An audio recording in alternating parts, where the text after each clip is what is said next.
তোমাদের সাথে আরেকটা নতুন রেসিপি শেয়ার করতে চলেছি, সেটা হচ্ছে তালকদম। তালকদম বানানোর জন্য চালের গুঁড়ো নিয়ে নিয়েছি, লবণ নিয়ে নিলাম, লবণ নিয়ে একটু নেড়ে নিলাম, তাল নিয়ে নিলাম। যেহেতু আমার পরিমাণে কম আছে সেজন্য আমি একটু কম নেব।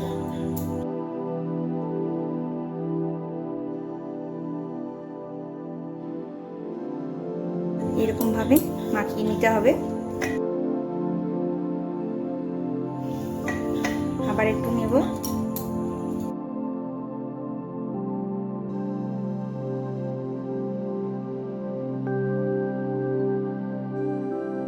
এরকম করে মাখিয়ে নিতে হবে। খুব সহজেই এটা বানানো যায়।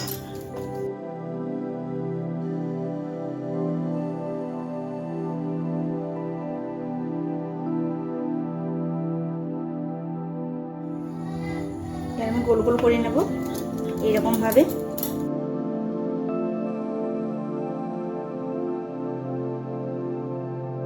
একটু মতন এইরকম করে দেব।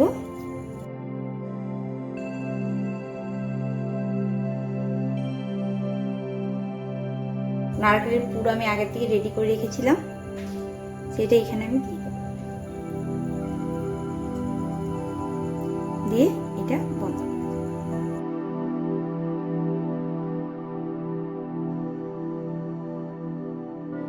তারপর যেমন মিষ্টির আকার হয় সেরকম মিষ্টির আকার দিই। এবারে সবগুলোই একটা একটা করে বানিয়ে নেব। এবার আমি এগুলো করে নিলাম। এবার কিছু চাল ভিজিয়ে দিয়ে রেখেছিলাম সেগুলোর সাথে লাগিয়ে নেব।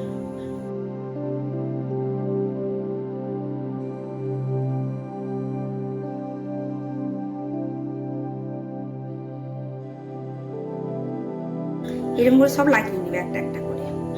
কিছুগুলোকে চালের মধ্যে করলাম আর কিছুগুলোকে আমি নারকেল গুঁড়োর মধ্যে আমি করব। দু রকম ভাবেই আমি দেখিয়ে দিচ্ছি।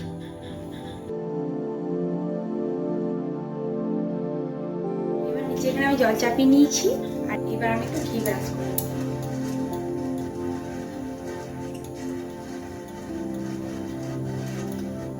এবার জলটা গরম করে হয়ে এসছে, এবার আমি একটা একটা করে এখানে সাজিয়ে দেব।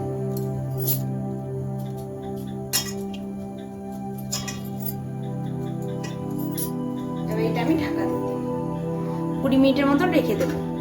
20 মিনিট পর এটা খুলে আবার দেখব হয়ে গেছে। এবার এইগুলোকে নামিয়ে নেব।